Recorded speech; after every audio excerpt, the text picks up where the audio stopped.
وہ ہم جیسا گناہگار آدمی 1400 سال کے بعد پڑھتا ہے.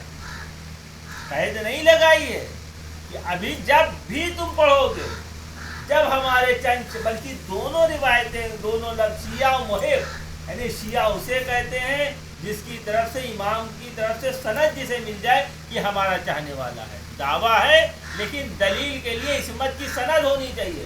معصوم کہتے ہیں کہ میرا شیعہ ہے، میرا چاہنے، میرا گروہ کا آدمی ہے، تو وہ شیعہ ہے. لیکن اگر ہمارا دعویٰ، جیسے ہم لوگ دعویٰ تو ہے لیکن کوئی دلیل نہیں ہے اہل بیت کی طرف سے، تو یعنی گنہگار محب اسے کہتے ہیں.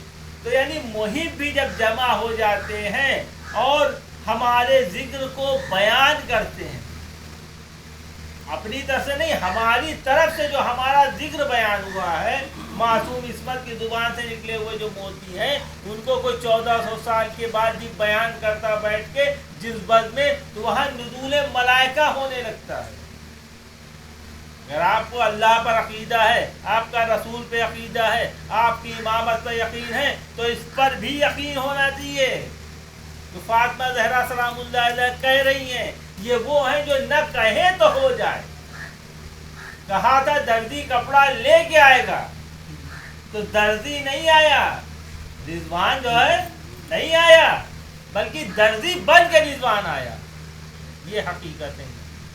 نہ کہ خود فرماتی ہیں کہ جو اس کی شان نزول بیان کرے گا اس بد میں ملائکہ کا نزول ہوگا. اور پہلا کام، وہاں جو لوگ بیٹھے ہوں گے وہ پاکیزہ ہو جائیں. بات آئے تطہیر کی ہو رہی ہے. بتا رہے قدرت اہل بیت کون ہیں جن کے ذکر سے، جن کی شان میں یہ آیت نازل ہوئی ہے، اس شان نزول ان کے پاکیزہ ذکر کو جہاں پڑھا جاتا ہے وہاں سے گناہ اٹھ جاتے ہیں، رحمتیں نازل ہونے لگتی ہیں. صلوات محمد. اگر انسان کی پھر مولا کائنات روایت کرتے ہیں رسول اللہ سے، رسول اللہ قسم کھاتے ہیں کسی کو کوئی پریشانی ہے، کسی کا کوئی ہم ہے، کسی کوئی حاجت ہے، تو خدا وند عالم روا کر دیتا. پوری مشکل کشائی کا راستہ بتا دیا. یعنی کل سورہ دہر نازل ہوا تھا تو دروازے پہ یتیم، اسیر، مسکین پہنچے تھے، تو آج بھی وہ فیضان کرم شہزادی کا جاری ہے. اگر تم چاہے تو میرے فیض حاصل کرنا تو میرے ذکر کے لیے مجلسیں پڑھو، میرے لال کی فرش عزا بچھاؤ. وعدہ کیا ہم آئیں. اب یہ ہماری آنکھیں ہیں جو نہیں دیکھ پاتی. آپ کفارہ نے مکہ کے بھی بدتر ہم لوگ ہو گئے ہیں. استغفر اللہ. کہ انہوں نے کہا تھا محمد آپ نے کہہ دیا ہے اگر پہاڑ کے پیچھے لشکر ہے تو ہے، تو کہا تم نہ پائیں، اس کے مطلب ہم اندھے ہیں، آپ سچے ہیں. عزیزان ہم اندھے ہو گئے ہیں، ہماری روحانیت اندھی ہو گئی ہے، ہماری معرفت اندھی ہو گئی، جو ہمیں فرش عزا کی عظمت نہیں سمجھ رہا. ہمیں نہیں، ہمیں دنیا کی چوکت دھمک دکھائی دیتی ہے، لیکن عظمت تصور ہماری کمی ہے، ہماری نجاست ہے. کیونکہ عزیز ہم اپنی نجاست کو تسلیم بھی نہیں کرتے، ہم توبہ بھی نہیں کر رہے. استغفر اللہ. یاد رکھیے گا، جو لوگ جہنم میں جائیں گے، جو اہل بیت سے دور رہے، وہ اہل گناہ کی وجہ سے نہیں بلکہ توبہ نہ کرنے کی وجہ سے دور ہوئے. چاہے جیسا گناہ، آپ کربلا میں دیکھیے، انسان جہنم اس گناہ کی وجہ سے نہیں جائے گا بلکہ توبہ نہ کرنے کی وجہ سے جائے گا. اللہ نے جو موقع دیا ہے یہ غنیمت ہے. جہاں ذکر اہل بیت ہو، جہاں اہل بیت کا وسیلہ مل جائے وہاں پہنچ جاؤ، اپنے کو پاکیزہ کر لو. یہ کس نے بتایا؟ حر نے بتایا. آپ تصور کریں حر کتنا بڑا گنہگار ہے، لیکن حسین ایسا معاف کرتے ہیں کہ تاریخ آج بھی حیران ہے. آپ تصور کریں جب ایرانی بادشاہ ہوتا ہے، وہ جاتا ہے زیارت کے لیے، وہ کہتا ہے کہ مجھے یقین نہیں ہے حر کو مولا نے معاف کیا ہے، حر کو مولا نے معاف کیا ہے. ایسا نہ ہوتا تو ان کی قبر دور کاہے بنائی گئی ہے. اللہ اکبر. اب لوگ منع کرتے ہیں لیکن بادشاہ کی حنک ہوتی ہے، نہیں ہم تو دیکھیں گے، کھلوائی جاتی ہے. اب دیکھا ہے جب حر کا لاشا تازہ تازہ، اور وہی دیکھتے ہیں جو سنتے آئے تھے کہ پیشانی پہ تو سید الشہداء نے رومال باندھا تھا. اللہ اکبر. اب اس کا دل منقلب ہو جاتا ہے، لالچ آ جاتی ہے. سنا یہ فاطمہ زہرا کا رومال ہے، مجھے حاصل ہو جائے. اللہ اکبر. اب یہ کہنا تھا جیسے ہی وہ رومال کو ہٹانے کی کوشش کی تمہارے خون کا فوارہ شروع، ویسے ہی رومال چھوڑ کے ہٹ گیا۔ یعنی معلوم جو حسین دے دیتے اسے کوئی چھین نہیں سکتا، حسین ایک بار کچھ دیتے ہیں تو واپس نہیں دیتے، اللہ اکبر، اسے کوئی دنیا چھین نہیں سکتی، چاہے بادشاہ وقت حسین کی عطا ہوا۔ اب تصور کریں کہ کیسے کیسے حسین نے مسائل بیان، حضور نے بتایا کہ دیکھو شہزادی فاطمہ زہرا کی دعا ہو جاتی ہے، کرم ہو جاتا ہے، یہ ہے حسین۔ ہاں داداروں آپ سنیں، یہ اتنے مصائب ڈھائے گئے، یہی جن کی شان میں آیت تنظیم نازل ہوتی ہے، وہ مصائب کیا صحبت اللہ یا مصائب اللہ انہا صحبت ایام سیدنا علیہ بابا، وہ مصیبتیں ڈھائے گئی جہاں مرکز فضائل فاطمہ زہرا ہے، وہی مرکز مصائب فاطمہ زہرا ہے۔ آپ دیکھیں رسول اللہ کی مصائب، فاطمہ زہرا کے مصائب، مولا علی کے مصائب، فاطمہ زہرا کے مصائب، امام حسن کے مصائب، فاطمہ زہرا کے مصائب، امام حسین کے مصائب ہیں تو فاطمہ زہرا کے مصائب۔ اللہ اکبر، جس شہزادی کو گوارا نہیں تھا کہ حسین کی آنکھوں سے آنسو جائے، یعنی زبان سے حسین کے رونے کی بات کرے، وہی حسین کربلا میں کہتے ہیں انا قتیل الابرار، میں وہ ہوں جسے رلا رلا کے قتل کیا۔ اللہ، فاطمہ زہرا کو گوارا نہیں تھا کہ زمین کربلا کے سنگریزے حسین کو اذیت دیں، وہی حسین جب زمین کربلا پہ آتے ہیں تو کس عالم میں آتے ہیں؟ امام زمانہ فریاد کرتے ہیں سلام اس پر یزید تھا طبیب۔ اللہ، بعد شہادت حسین گھوڑوں سے لاشوں کو پامال کیا جاتا ہے، جب کوئی لاشا رکھا جاتا تھا تو کوئی نہ کوئی باطل فوج سے آتا تھا، بڑھ کے کہتا تھا ارے ہماری ان سے دور کی رشتہ داری ہے، ہمارے قبیلے کے ہیں، اگر ہر لاشا ہٹا لیا جاتا تھا۔ لیکن فاطمہ زہرا کے زینب انتظار کر رہی تھی کہ شاید کوئی بڑھ کے انہی میں سے کہہ دے یہ رسول کے بیٹے کا لاشا ہے، یہ علی کے بیٹے کا لاشا ہے، یہ فاطمہ کے بیٹے کا لاشا ہے، کوئی تو بڑھ کے کہہ دے لاشے کو پامالی سے بچا لے۔ لیکن اللہ اکبر، کوئی کہنے والا نہیں۔ ایسی غربت ہے، ایسی غریب الوطنی ہے، ایسی بے کسی زینب کی ہے کہ امام زمانہ آج بھی فریاد کرتے ہیں سلام اس پر جسے اس طرح سے پامال کیا گیا، جس کے لاشے کو کہ بائیں پسلیاں دائیں طرف، دائیں پسلیاں بائیں طرف۔ ہاں زینب کے سامنے سے مصائب گزر گئے، زینب تڑپ کے رہ گئی، اس کے بعد ہوتا کیا ہے؟ خیموں میں آگ لگائی جاتی ہے، زینب صبر کرتی، اللہ اکبر۔ اس کے بعد یہاں پہ سید سجاد کو شانوں کو لے کے کس طرح سے خیمے سے باہر آتی ہے، شان غریبہ نمودار ہوتی ہے، ہر طرف سناٹا ہے، بھوکے پیاسے بچے تک پانی پیاس کے غش کھا کے گلی پہ گر کے پڑے سو گئے ہیں، غش کھا کے۔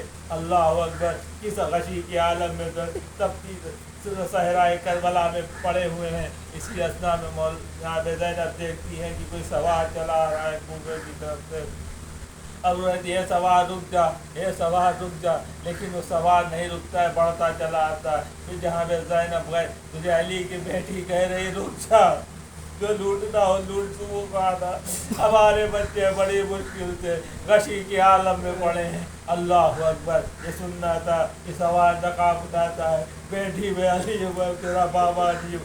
اللہ اکبر، اب یہ منظر دیکھا تو جناب زینب نے تڑپ کے بابا کہتے کہتے بعد میں بیٹی سے نکل کے کس طرح سے اپنے لیکن ابھی نے دل کو مضبوط کیا، ابھی بیٹی تمہیں کوفے سے شام کا سفر کرنا ہے، حسین کربلا کوفہ شام کو فتح کرنا ہے، اب تم آرام کرو۔ تو اللہ اکبر، یہ زینب کو کیسا سکون۔ لیکن یہ کوفے کی طرف روانہ ہوتا ہے، آج ہی کا دن ہوتا ہے جب قافلہ گزر رہا ہوتا ہے، لیکن بچوں کی پیار، ہائے پھوپھی اماں پیار بارے ڈال رہی ہے، ہائے پھوپھی اماں پہ۔ ایک بالا خانے پہ ایک مومنہ کھڑی ہوتی ہے، وہ کہتی جاؤ اس بچی کو پانی پلا دو، اور پانی پلانا تو اس سے کہنا کہ میرے لیے وہ دعائیں کر دے۔ اب وہ کنیز جاتی ہے جہاں پہ سکینہ کے پاس پانی کا جام لے کر، اے قیدی تم یہ پانی پی لو اور اس سے میری آقا زادی کے لیے دعا کر دو۔ یہ سن رہا تھا تو جہاں پہ زینب کہتی ہے پہلے اس کے لیے دعا کر دو۔ اب کہتی تھے نہیں، پہلے جاؤ اپنی آقا زادی سے پوچھ کے آؤ۔ اللہ اکبر، کنیز آتی ہے، کہتی میری 3 دعائیں ہیں، پہلی دعا یہ ہے کہ جس طرح سے تم اسیر ہوئے ہو، تمہارے گھرانہ قتل ہوا ہے، میرے شوہر ایسے نہ کر لو، میرا گھر ایسے نہ برباد ہو۔ دوسری دعا کیا ہے؟ کہتا ہے میرا شوہر فضل میں گیا ہے، دعا کرو میرے بچے یتیم نہ ہو، سلامتی کے ساتھ خیریت کے ساتھ میرا شوہر آ جائے۔ اللہ اکبر۔ پھر تیسری دعا کیا ہے تیری؟ آپ تصور کریں جہاں پہ سکینہ دعا کرا رہی، وہ آمین کہہ رہی، اللہ اکبر۔ سوچئے کس طرح سے سکینہ، جب تیسری دعا تیری کیا ہے؟ کہتے میں مدینے جانا چاہتی ہوں۔ اب مدینے کا نام سنا تو زینب نے طلب کے کہا مدینے جا کے کیا کرو گی؟ کہتے مدینے جاؤں گی، وہاں میرے آقا رہتے ہیں۔ تیرے آقا کا کیا نام ہے؟ میرے آقا حسین ہے، میرے آقا عباس ہے، میری شہزادی زینب ہے، میری شہزادی ام کلثوم ہے۔ برسوں سے میں نہیں کوئی خبر نہیں، سنا ہے عراق کا رخ کیا، لیکن میں جا نہیں پا رہی، مجھے دعا کرو میں اپنی آقا کی خدمت میں جاؤں۔ تو یہاں پہ زینب کہتی ہے اچھا یہ بتاؤ کیا تم زینب کو دیکھو گی تو پہچان لو گی؟ وہ تڑپ کے کہتی ہے تم کیسی باتیں کر رہی ہو، برسوں خدمت گزاری کی ہے، انہوں نے مجھے آزاد کیا ہے۔ اللہ اکبر۔ یہ سننا تھا۔ اب جہاں میں زینب نے چہرے سے بالوں کو ہٹایا، اے ام حبیبہ مدینے جانے کی ضرورت نہیں ہے، میں ہی زینب ہوں، اور جو ڈوکے ڈائزہ میں سر ہے یہ حسین کا ہے، جو گھوڑے کی گردن سے سر بندھا ہے یہ تمہارے آقا عباس کا سر ہے، اور جس کے تم دعا کرا رہی ہو یہ کوئی اور نہیں، یتیم ہے حسین، سکینہ ہے۔ اللہ اللہ اللہ قوم الظالمین وسيعلم الذين ظلموا أبدا بذلك